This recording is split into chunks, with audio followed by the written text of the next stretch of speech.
देश तथा विदेशमा बसेर हेरिराख्नुभएका सम्पूर्ण दर्शकवृन्दहरूमा हार्दिक नमस्कार गर्न चाहन्छु। म पण्डित विपिन कृष्ण भट्टराई सदा जस्तै आज पनि हजुरहरू समक्ष म एउटा भिडियो लिएर आएको छु। आज म हजुरहरूलाई वैशाख महिनाको शुक्ल पक्षको एकादशी, जसलाई हामीहरूले मोहिनी एकादशी भनेर भन्ने गर्दछौँ, मोहिनी एकादशीको व्रत महात्म्य र पाठ पारायण लिएर उपस्थित भइसकेको छु। कृपया हाम्रो यस भिडियोलाई अन्तिमसम्म हेरेर साथ दिनुहोला। यदि हजुरहरूलाई हाम्रो यस भिडियो राम्रो लाग्यो भनेदेखि हजुरहरूले हाम्रो यस च्यानललाई सब्स्क्राइब गरिकन लाइक तथा कमेन्ट गर्न नबिर्सिनुहोला। युधिष्ठिर महाराजले भगवान श्रीकृष्णसँग प्रश्न गर्नुहुन्छ, हे प्रभु, हे भगवान, वैशाख महिनाको शुक्ल पक्षको एकादशीको नाम के हो र त्यो दिनमा व्रत बस्दाखेरिमा कस्तो प्रकारको पुण्य प्राप्ति हुन्छ? त्यसै गरिकन त्यस एकादशीको व्रत बस्ने विधि कस्तो प्रकारको रहेको छ?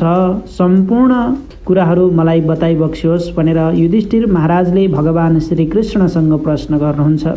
युधिष्ठिर महाराजलाई भगवान श्रीकृष्णले भन्नुहुन्छ, हे महाराज, जुन प्रश्न हजुरले गरिबक्सेको छ सोही प्रश्न कुनै समयमा भगवान श्रीरामले वशिष्ठ ऋषिसँग पनि गर्नुभएको थियो। वशिष्ठ ऋषिका समीपमा गएर भगवान श्रीरामले नमन गरेर भन्नुहुन्छ, हे प्रभु, हे गुरुदेव, सम्पूर्ण पापहरूलाई नाश गर्ने कुनै उत्तम व्रत छ भनेदेखि भनिबक्सियोस् भनेर भगवान श्रीरामले वशिष्ठ ऋषिसँग बिन्ती गर्नुहुन्छ। वशिष्ठ ऋषिले भगवान श्रीरामलाई भन्नुहुन्छ, हे प्रभु, हे परमात्मा, अब म हजुरलाई वैशाख महिनाको शुक्ल पक्षमा जो द्वादशीले युक्त भएकी एकादशी छिन्, त्यही मोहिनी एकादशीको महात्म्य श्रवण गराउन गइराखेको छु। त्यो मोहिनी एकादशीको दिनमा व्रत बस्दाखेरिमा सम्पूर्ण पापहरू नाश भएर जान्छन्। यस मोहिनी एकादशीको व्रतको प्रभावले मानिसहरू संसारको मोहजालबाट सजिलैसँग पार तर्न सक्दछन्। ठुला ठुला पापहरूलाई नाश गर्नका लागि, ठुलो ठुलो दुःखलाई नाश गर्नको लागि यस दिनको एकादशीको व्रत बस्नै पर्दछ। लौतनी श्रीराम प्रभु, म अब हजुरलाई यस दिनको एकादशीको कथा श्रवण गराउन गइराखेको छु, एकाग्र मन भएर सुनिबक्स्योस् भनेर वशिष्ठ ऋषिले भगवान श्रीरामलाई श्रवण गराउनुहुन्छ। अघिका समयमा सरस्वती नदीको रमणीय तटमा भद्रावती नाम गरेको अत्यन्त सुन्दर सहर थियो। त्यसै सहरमा द्युतिमान नाम गरेका राजाले राज्य गर्नुहुन्थ्यो, जो चन्द्रवंशमा जन्मिनु भएका अत्यन्त सत्य प्रतिज्ञावाला हुनुहुन्थ्यो। त्यसै नगरमा धनधान्यले युक्त भएको अत्यन्त समृद्धिशाली एउटा वैश्य पनि बस्नुहुन्थ्यो, जसको नाम थियो धनपाल। उहाँ सदैव शुभ पुण्य कर्महरू मात्रै गर्नुहुन्थ्यो। गौशालाको निर्माण गर्ने, यज्ञशालाको निर्माण गर्ने, मठ मन्दिरहरूको निर्माण गर्ने, पोखरीको निर्माण गर्ने, पाटी पौवाहरू बनाउने, विद्यालयहरू बनाउने कर्महरूमा सदैव लागिरहनुहुन्थ्यो। उहाँ भगवान विष्णुको परम भक्त पनि हुनुहुन्थ्यो। भगवान विष्णुको भक्तिमा सदैव रमाइरहनुहुन्थ्यो।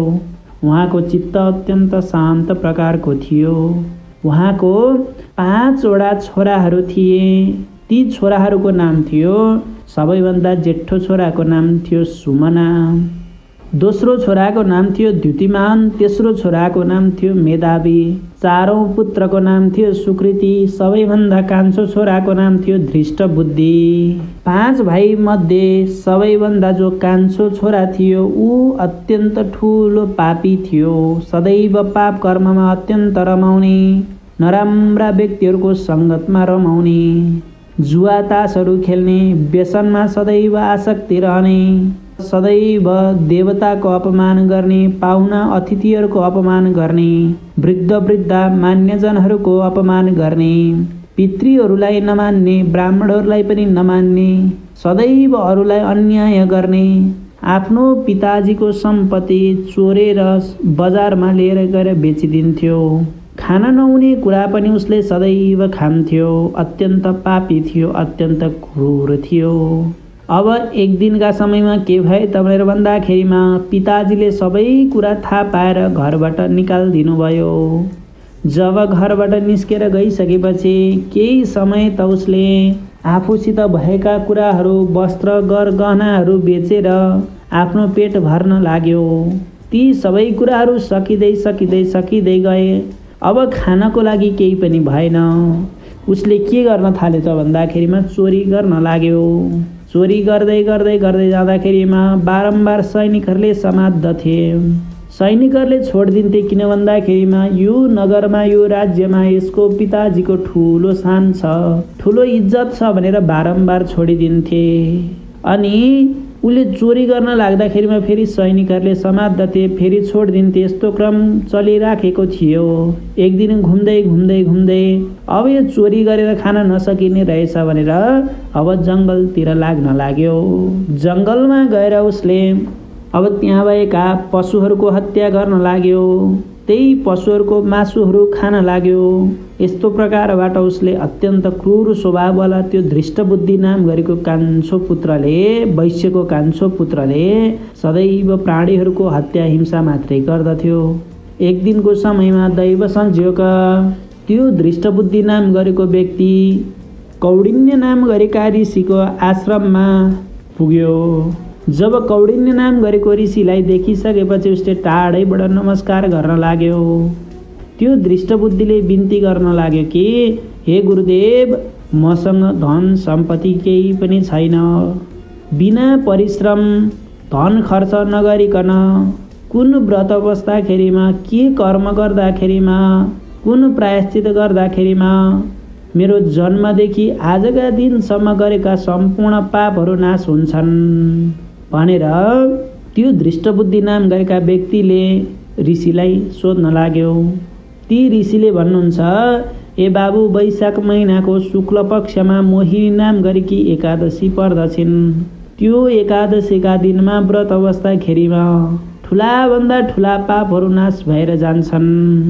यो जन्ममा होइन, पूर्व जन्ममा गरेका सञ्चित पापहरू पनि यदि बाँकी रहेछन् भनेदेखि आजका दिनमा अर्थात् मोहिनी एकादशीका दिनमा व्रत बस्दाखेरिमा सम्पूर्ण पापहरू नाश भएर जान्छन्। ती कौडिन्य नाम गरेका मुनिको उपदेशलाई प्राप्ति गरेर त्यो दृष्टबुद्धिवाला व्यक्तिले अब अत्यन्त ऋषिले बताए अनुसारको उसले व्रत बस्न लाग्यो। व्रतको प्रभावद्वारा उसले गरेका सम्पूर्ण पापहरू नाश भएर गयो। उसले अत्यन्त दिव्य देहलाई प्राप्ति गरेर भगवान विष्णुको लोकलाई प्राप्ति गर्न पुग्यो। वशिष्ठ ऋषिले भगवान श्रीरामलाई श्रवण गराउनुहुन्छ, हे प्रभु, मोहिनी एकादशीको व्रत बस्दाखेरिमा यस लोकमा सुख शान्ति प्राप्ति गरिकन परलोकमा गइसकेपछि भगवानको धामलाई प्राप्त गर्न सकिन्छ भनेर वशिष्ठ ऋषिले भगवान श्रीरामलाई श्रवण गराउनु भएको प्रसङ्ग, युधिष्ठिर महाराजलाई भगवान श्रीकृष्णले श्रवण गराउनु भएको प्रसङ्ग मैले पनि हजुरहरूलाई यथा समय यथामति श्रवण गराएँ। आजको दिनमा एकादशी महात्म्यलाई श्रवण गर्दाखेरिमा मात्रै पनि 1000 गाई दान गरे बराबरको पुण्य प्राप्ति हुँदछ। श्री हराय नमः। अब म हजुरहरूलाई पाठ पारायण श्रवण गरेर सुनाउन गइराखेको छु। एकचित्त भएर एकादशीको पाठ पारायण श्रवण गर्नुहोला। अथ वैशाख शुक्ल एकादशी कथा प्रारम्भः। युधिष्ठिरोवाच वैशाख शुक्लपक्षे तु किं नाम एकादशी भवेत् किं फलं कोविदिस्तस्याः कथयस्व जनार्दनः। श्रीकृष्ण उवाच कथयामि कथामि तां शृणु त्वं धर्मनन्दन। वसिष्ठो याम कथयेद पुरा रामाय पृच्छते। राम उवाच भगवान् श्रोतुमिच्छामि व्रतानाम् उत्तमं व्रतं सर्वपापक्षयकरं सर्वदुःखनिकृन्तनं। मया दुःखानि भुक्तानि सीता विहरजानि वै ततोऽहं भयभीतोऽस्मि पृच्छामि त्वं महामुने। वसिष्ठ उवाच साधु पृष्टं त्वया राम तवैषा नैष्ठिकी मतिः त्वन्नाम ग्रहणेनैव पूतो भवति मानव। तथापि कथयिष्यामि लोकानां हितकाम्यया पवित्रं पावनानां च व्रतानाम् उत्तमं व्रतम्। वैशाखस्य शीते पक्षे द्वादशी रामया भवेत्। मोहिनी नाम सा प्रोक्ता सर्वपापहरा परा। मोहजालात् सम्प्रमुच्येत पातकानां समूहतः अस्याः व्रतप्रभावेण सत्यं सत्यं वदाम्यहम्। अतस्तु कारणाद्रामत कर्तव्यैषा भवादृशैः पातकानां क्षयकरी महादुःखविनाशिनी शृणुष्वैकमना रामकथां पुण्यप्रदां शुभाम् अस्या श्रवणमात्रेण महापापं प्रणश्यति।